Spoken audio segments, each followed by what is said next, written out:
Golf Central. Brought to you by Titleist. The day after the conclusion of the 116th U.S. Open is not without controversy, but thankfully it is much better than it could have been. Welcome to Golf Central. I'm Lisa Cornwell. Let's take a look back at the incident that almost took down Twitter and what happened to Dustin Johnson on the fifth hole and the drama over a possible rules violation that followed. It's impressive he was able to hold it together. Before grounding his putter behind the ball for this par attempt, the ball moved just a fraction. DJ called over a rules official who determined it was not his cause, so no penalty was assessed at the time and play continued. But that was just the beginning. He did end up incurring a one-shot penalty after the rules committee deemed he did in fact cause the ball to move.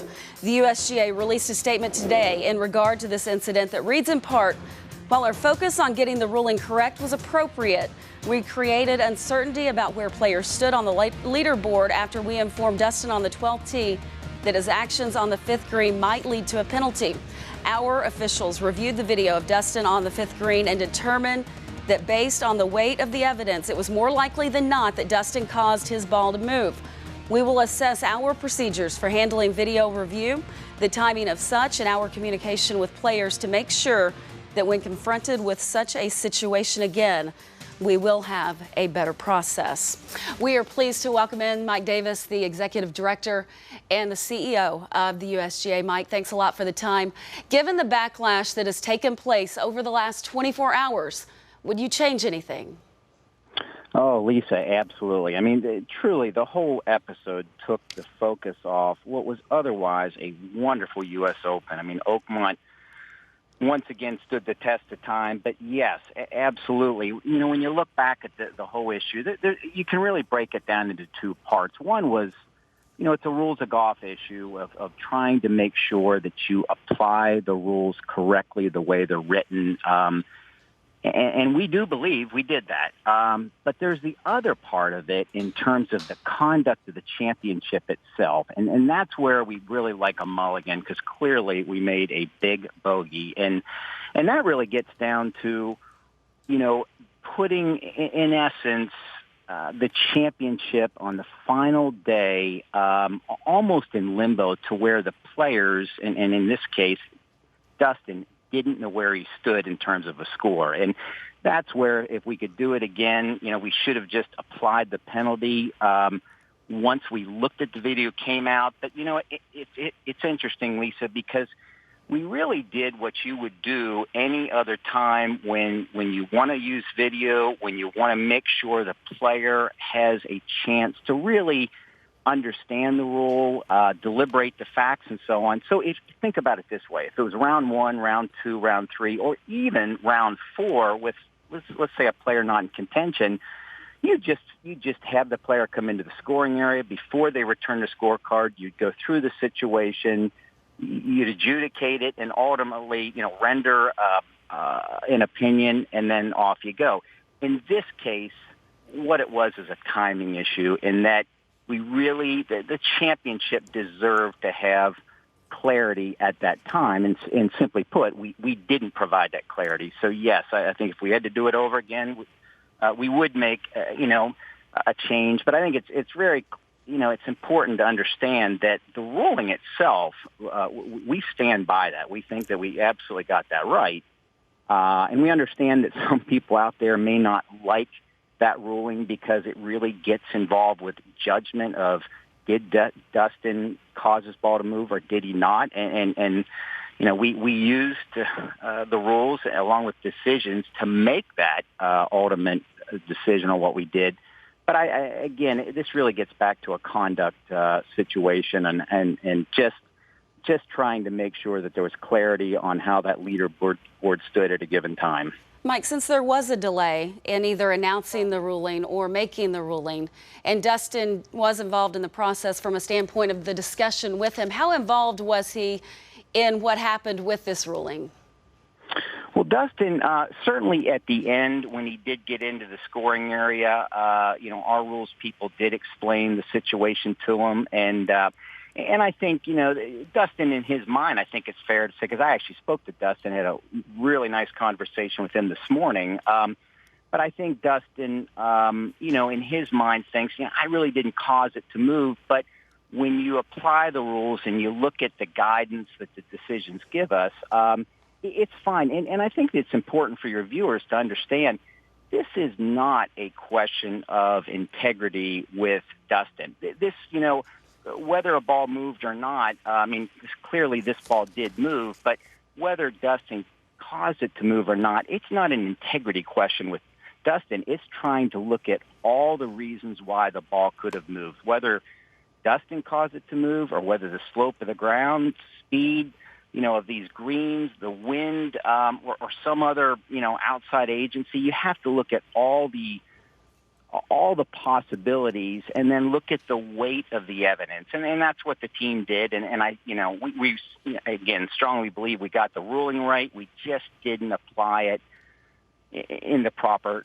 timing and sequence. And then that's where, as I say, I think we bogeyed. And for that, we truly regret and furthermore apologize for the way that was handled. In this day and age, Mike, of social media, with all the negative reaction, especially from players on Twitter, how do you deal with this moving forward?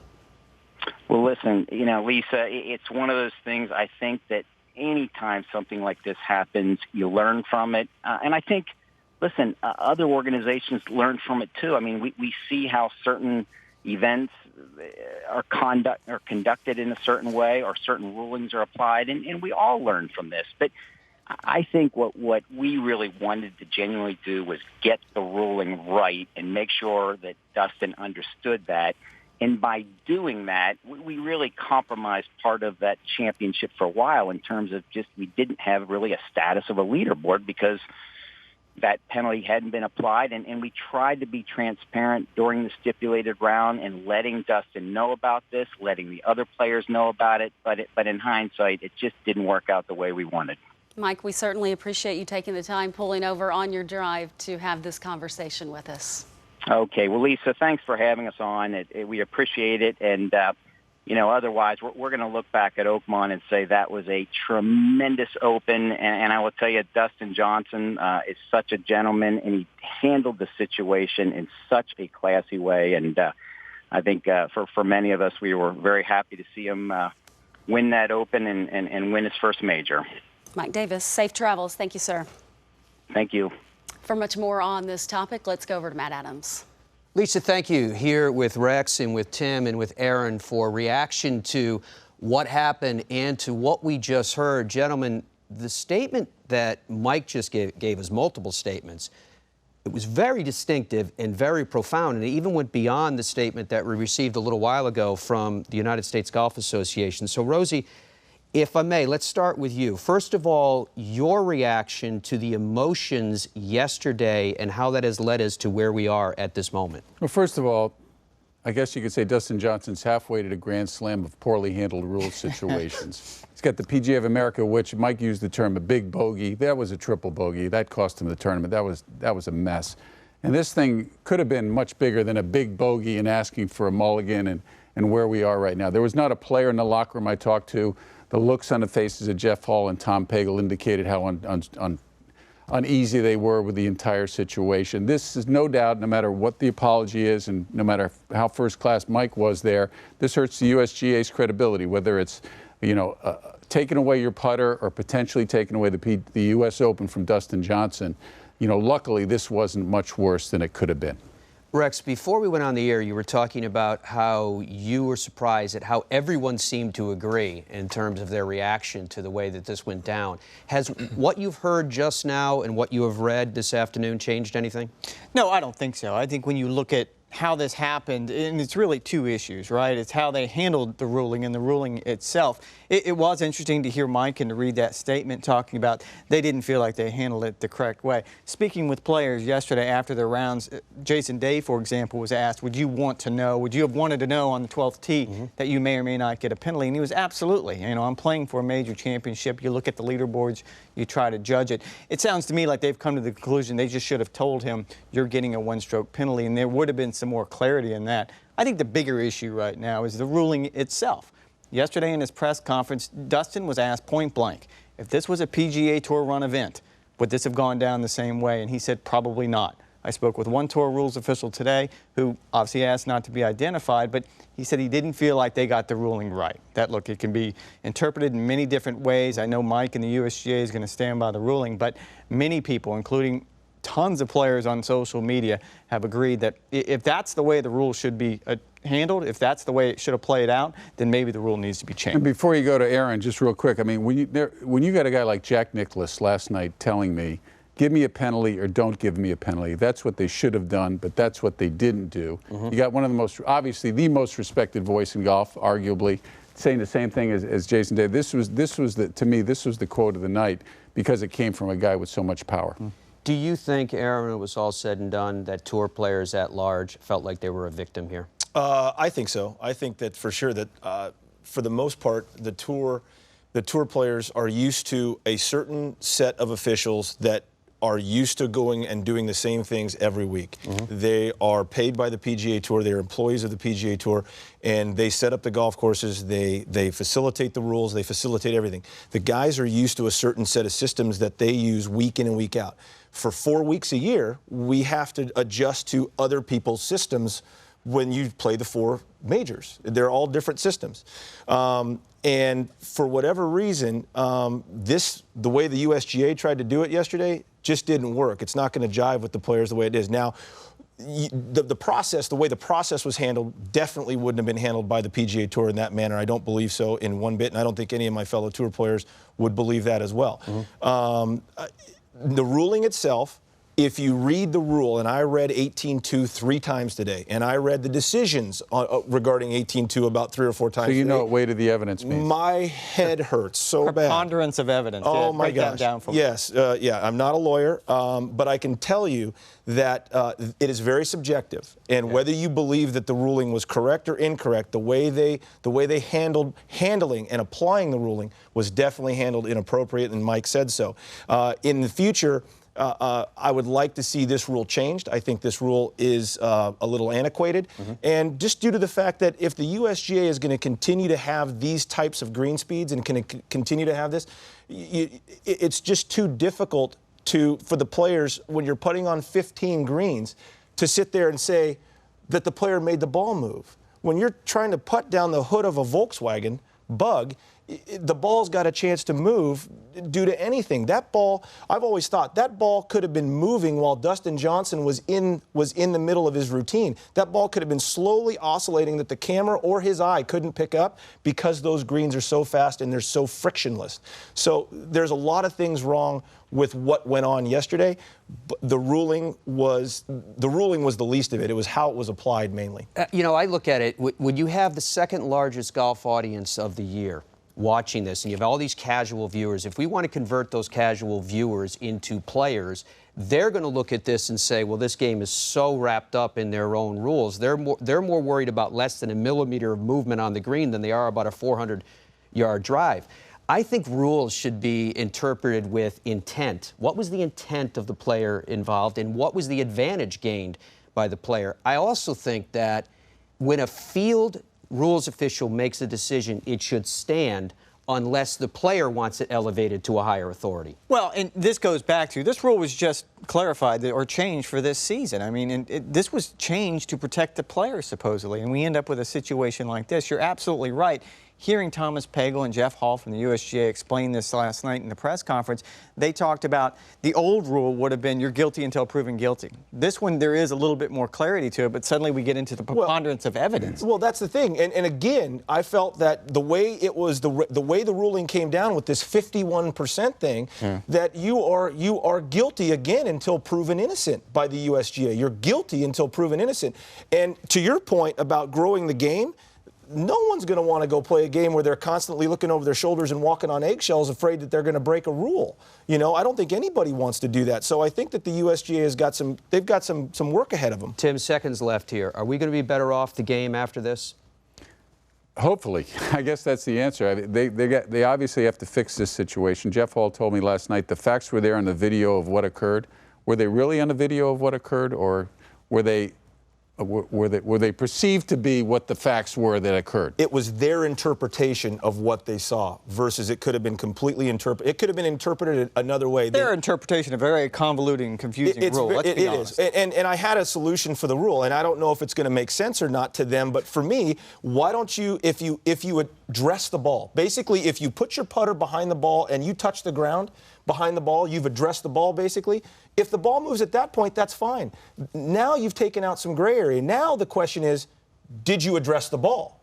So then now you're trusting the player to answer the question truthfully. Did you put your putter down? Yes. It's a yes or no answer. And if he says no, you got to take. If he says yes, you got to take him for his word. It will be interesting to see where it goes from here. Lisa, back to you. And surely that discussion will continue for quite some time. Thank you. I said earlier this almost took down Twitter. That's when you know something big and controversial has happened. DJ at the par 4 fifth for par. The ball moves. He calls an official over. Let's listen to that conversation. My putter was in the air. Yeah. And it was inside the ball and it rolled backwards. Okay. You hadn't grounded the club or anything. It just moved. Yep. Okay. You just play it from where it lies. Okay. Okay. Cool. Thank you. So you can clearly hear right there the rules official saying play it as it lies.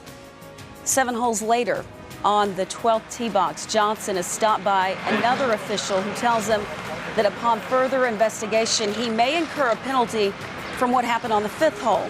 So let's fast forward to number 18. Johnson with a 3 or maybe a 2-shot lead. I tell you what, after this, it doesn't matter. He's going right at the target, and he would be just the second player in the final round to make a birdie on the 18th hole. DJ ends up winning the U.S. Open. Forget the penalty, it was assessed. He wins by 3 shots. So even with all that going on, Dustin Johnson able to stay on track and still capture his first major title. And he did it after narrowly missing out last year to Jordan Spieth at Chambers Bay. DJ is now just the 5th player the last 100 years to win the U.S. Open after finishing runner-up the year prior. And look at the names he joins: Woods, Stewart, Nicklaus, Bob Jones. In tonight's U.S. Open recap presented by Rolex, Todd Lewis sat down with this year's U.S. Open champion.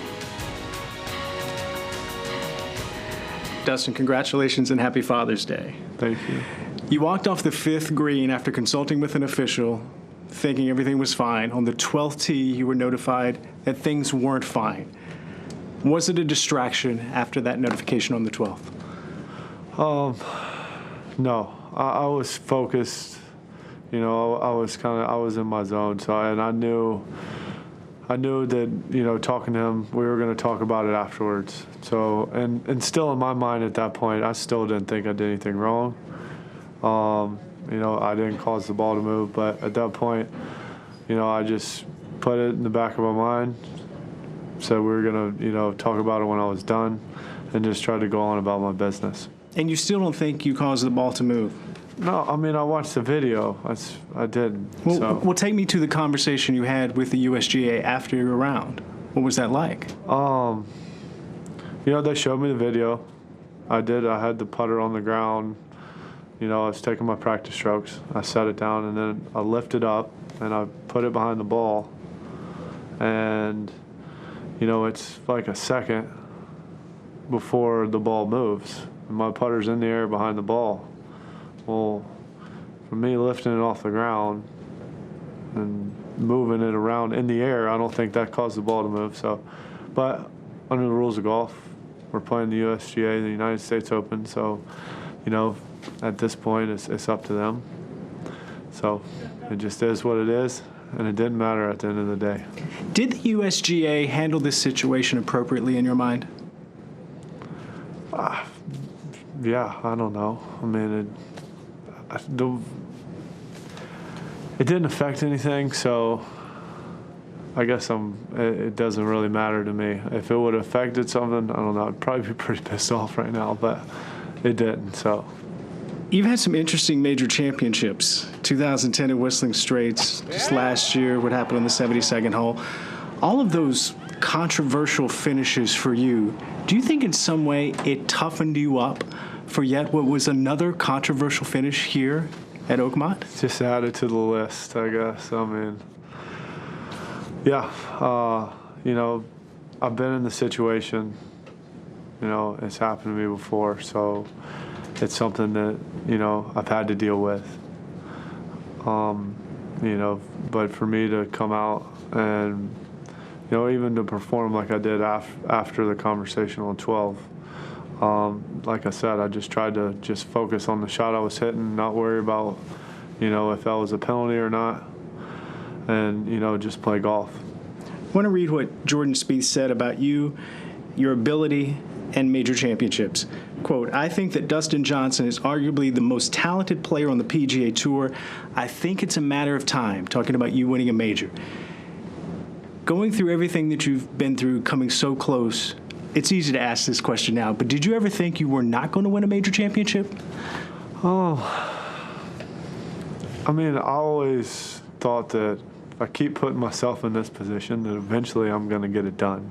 But, you know, there's always that voice, you know, that little voice maybe in the back of your mind that's, you know, is it really going to happen?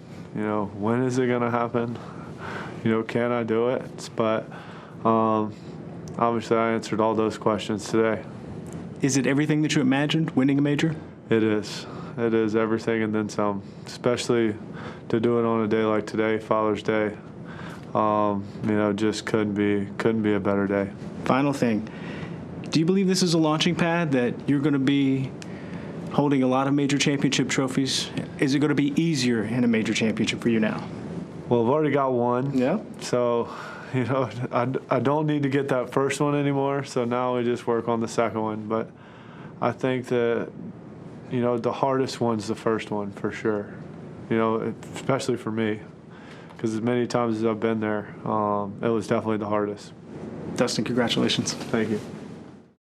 Well, the U.S. Open is Dustin Johnson's first major championship victory. He's no stranger to the winner's circle on the PGA Tour. DJ holds the longest active winning streak on tour in terms of number of consecutive seasons with a win, which is currently 9 straight. Justin Rose is next with 6. Much more still ahead on Golf Central. Everyone loves to hear what David Faraday has to say about anything. Coming up next, David weighs in on the DJ controversy. Plus, tonight's all-new episode with 4-time major champion Rory McIlroy, who, like DJ, made the U.S. Open in 2011 his first major title.